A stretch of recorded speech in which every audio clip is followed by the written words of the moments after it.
mayroon tayong last 2 cups of noodles na dala namin galing Japan. So, husgahan na natin to mga tiyaying. Kasi medyo gutom. Pero siguro hanggang ano na to, hanggang hindi na siguro ako kain pa ng dinner mamaya mga tiyaying. Ito na lang mga tiyay. So, kunin muna natin itong ating pinainit dito mga tiyaying. At lagyan natin siya ng mainit. Yan o. Ayan mga tiyaying. Ayan. Kasi last na lang ito mga tiyay. So, anuhin na natin. Ubusin na natin.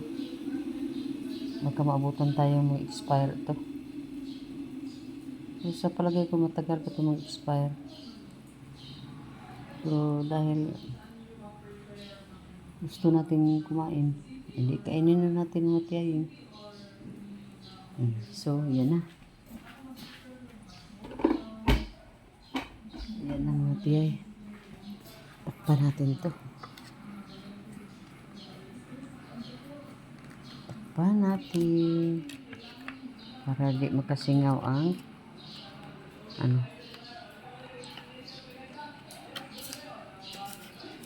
ay, ang ano ba ang hirap patakpan nito lagyan siguro natin ng ayan.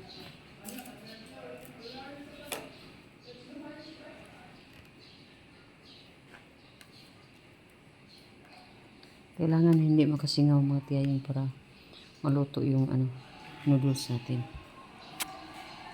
So, habang tayo ay dito lang sa loob, maulan ang ating panahon.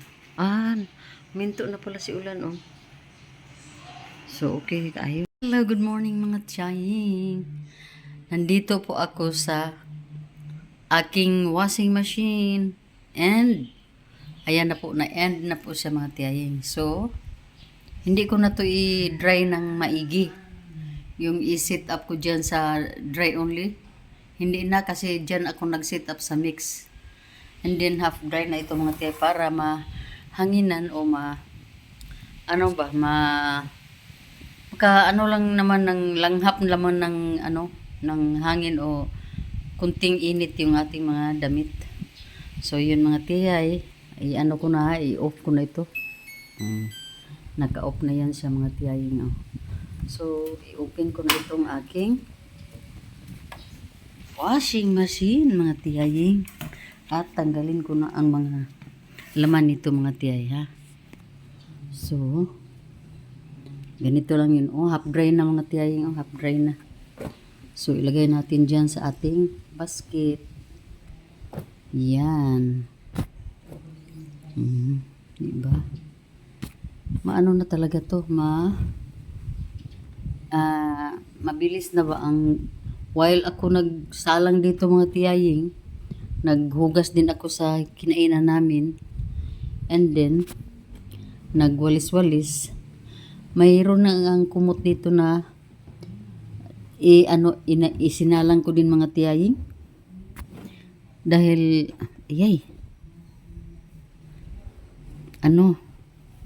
okay lang naman siya ilagyan ko ng kumot.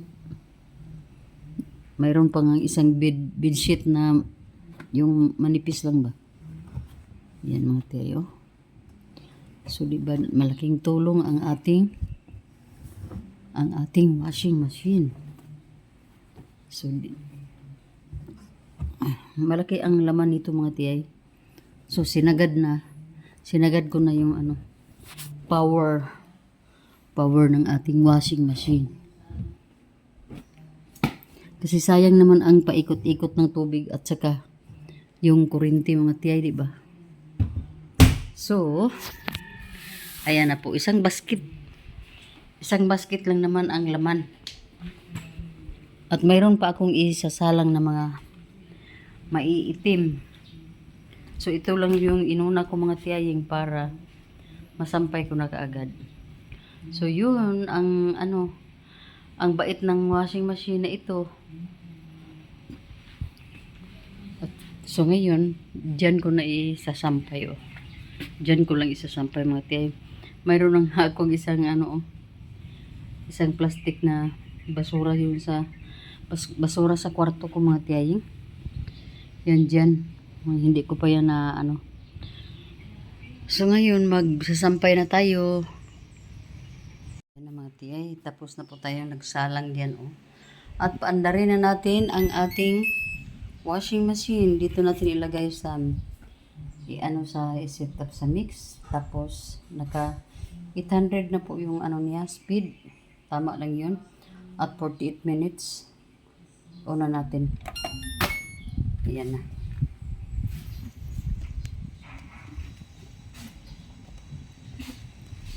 Aandar na yan sa mga tiyayin oh.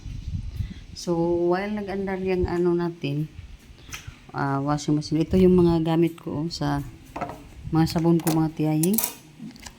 Ito nagamit ako ng mga ganito sa Smart Clean Concentrated Liquid Detergent.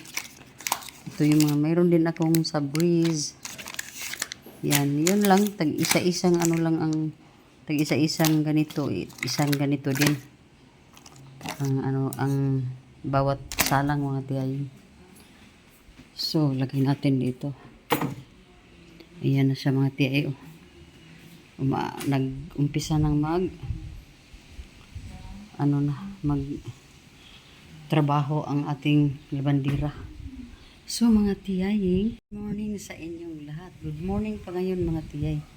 So, ngayon lang from kanina. Ngayon lang ako nakapag mga tiyay. Ngayon lang ako nakapag video at nakapag good morning sa inyo dahil grabe yung bitaw mga tiyay, yung medyo napapagod ka talaga sa daming trabaho mong dapat trabahuin. Yung hindi ka na makahawak sa phone mo mga tiyaying dahil first move ko sa morning paggising ko pa lang kanina. Yun na kaagad yung mga aso na kaagad ang inatupag ko mga tiyay kasi nagdumi yung isa, si Sky. Dahil matagal akong bumaba ata, mga 6 na ata akong bumaba, 6:30, mga ganun. So, nagdumi na si Sky mga tiyaying. And then, lahat na mga focus ko doon na sa kanila. Dahil, kailangan ko na talagang umpisahan ang paglilinis doon. At inano ko na sila mga tiyaying, dire-diretso na ako sa pagligo paligo sa kanila mga tiyaying kasi di ba kahapon pumunta akong Robinson. The other day pala para bumili lang ng shampoo ng mga aso natin. So kanina yun na ang inatupag ko mga tiyaying. Pagkatapos noon nag-breakfast, nagwalis dito sa naglinis sa kanilang sa terrace yung kinalalagyan nila mga tiyaying. Ito dito, di ba? Dito sila nakatira mga tiyaying. Dito sila nagtatambay diyan. Itong dalawang aso ko.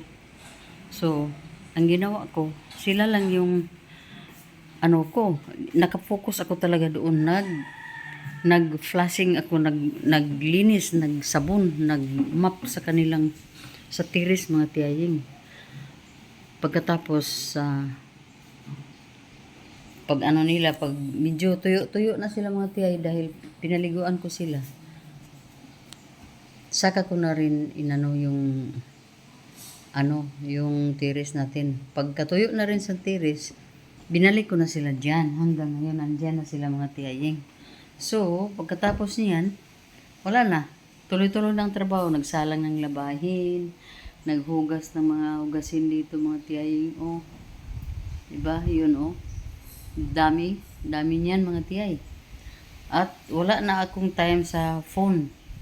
Ngayon lang ako nakabitbit sa phone ko mga tiyaying dahil yun nga, inuna ko ang mga trabaho ko at ngayon ngayon ko lang pinakita sa inyo kung anong ginagawa ko dito sa bahay.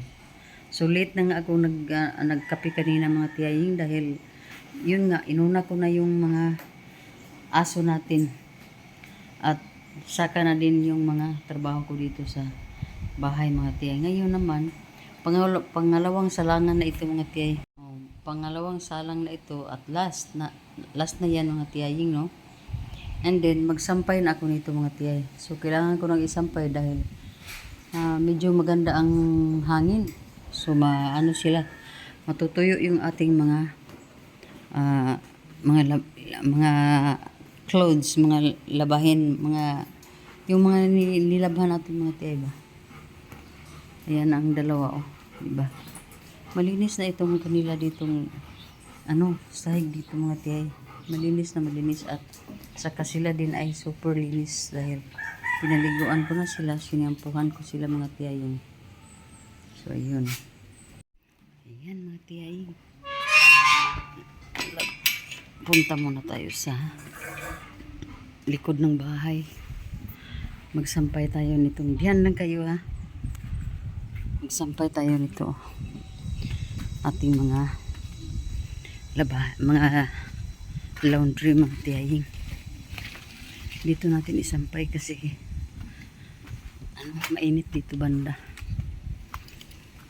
So ilagay ko muna dito.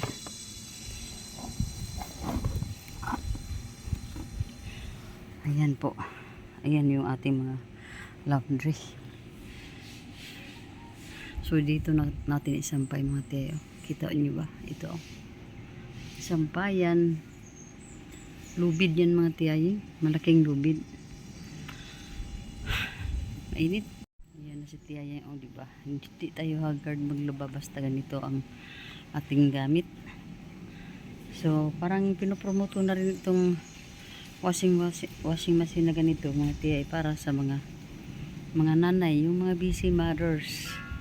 Ako hindi naman masyado busy pero kailangan ko talaga ito dahil nga palagi kong sinasabi na hindi kaya ng kamay ko ang mga detergent.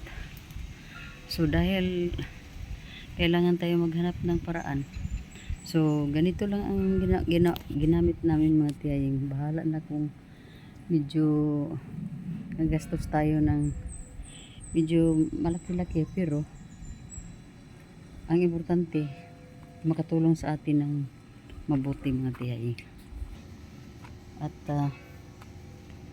di ba dito medyo okay na dito mga tiyay. Hindi naman masyado madumi dito sa bandang likod kasi pag wala ng init dito ako pumupunta.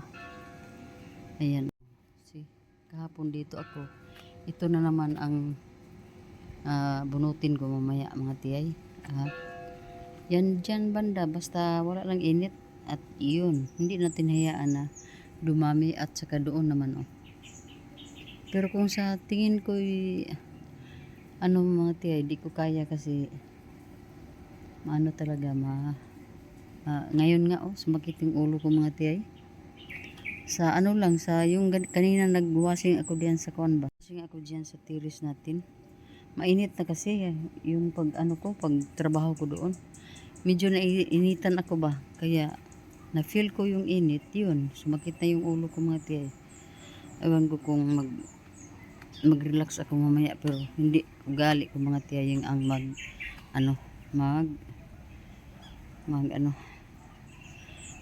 mahiga during the day or during after lunch.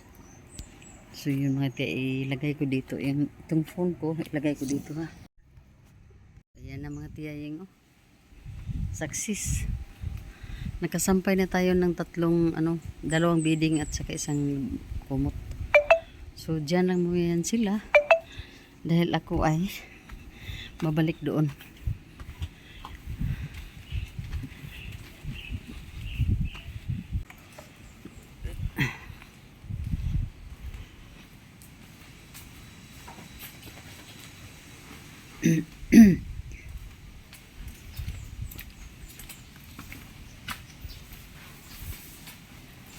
Dito tayo dadaan sa bandang likod. So di ba mga tiyay, ay naku hindi tayo haggard. Hindi na kay kuan. So So, pahinga muna ng kunti. Pahinga muna tayo mga tiyayo eh. Upo muna ako dito. Yung dalawa ang armor mo mga tiyaying oh. Magandang hapon sa lahat mga tiyayan, mga tiyoy. Dito na naman ako sa likod mga tiyay.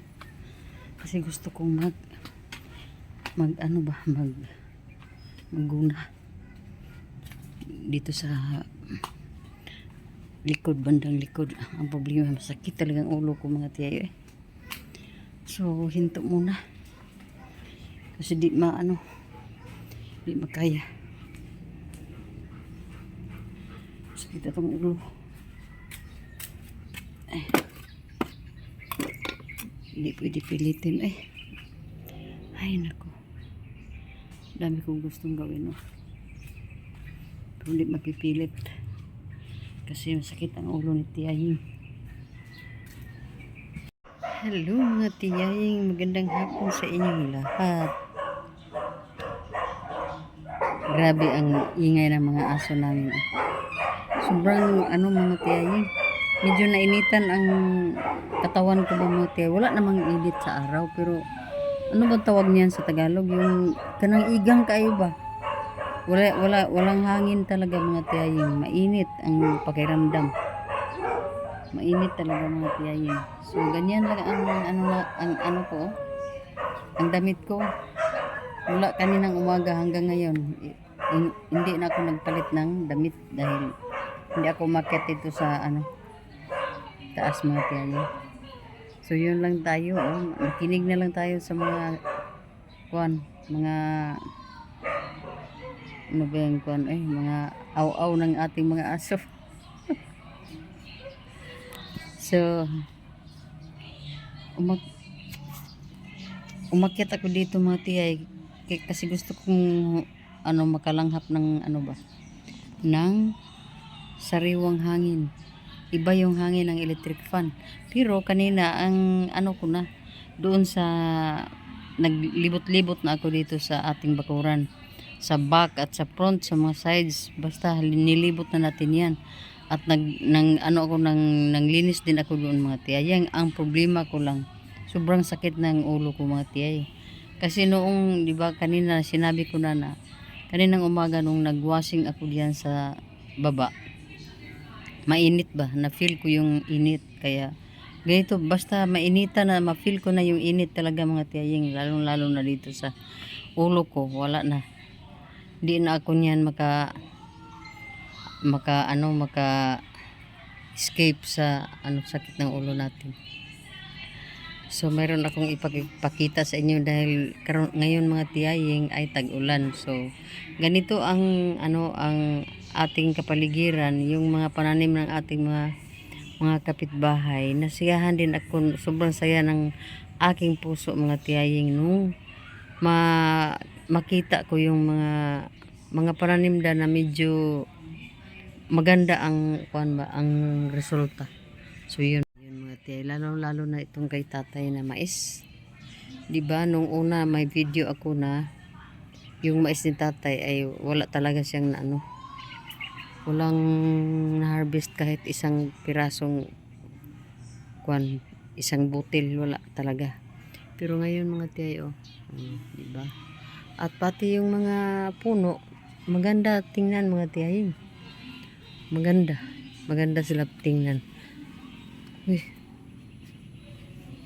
Oh, may mga hinog na pala ang ang rambutan May mga hinog na ang rambutan, pero paano yan kunin? Hindi ko gusto na yung ng bubong ng ating masira. So ganito mga tiyay, update kita sa aking mga halaman dito. Ito siya, wala siyang bulaklak. Ito, ang laki ng kanya mga bulaklak mga tiyay. Nag-umpisa na siyang mag-bloom. Hindi ko to diniligan dito sila. Kasi umuulan. Everyday. Ayan. Ito, wala pa rin bulaklak. ito wala pa rin. Yun sila naubos na, kalalaglag yung mga bulaklak. Ito wala. Mayroon na siyang kunti, mayroong kunti mga tiyahing. Yan, mayroon na pakunti-kunti pa lang. So yan, so ganyan lang ang update natin sa ating, lalo na ito wala na rin. So yun, nakapag-update na tayo sa ating pananim dito na yung mga for your eyes only lang mga tiyahing. And wala, nagantay lang tayo na bumuhos to sa ulan. Sana hindi muna ngayon ba, para pwede naman bukas. Ay nako. Yes mga tiyahing, magandang hapon once again. Dahil wala tayong maraming video today, this day, dahil yun nga ang sinabi kong super busy ako kanina sa mga gawaing bahay at mahirapan akong maghawak ng kamera habang ako'y gumagawa ng mga trabaho dito. So ngayon mga tiyahing, dito tayo sa terrace para presko ang ating buhay. Antayin na lang natin kung anong judgment, anong husga ang gawin ng langit. Baka bumuhos na si ulan mamaya, or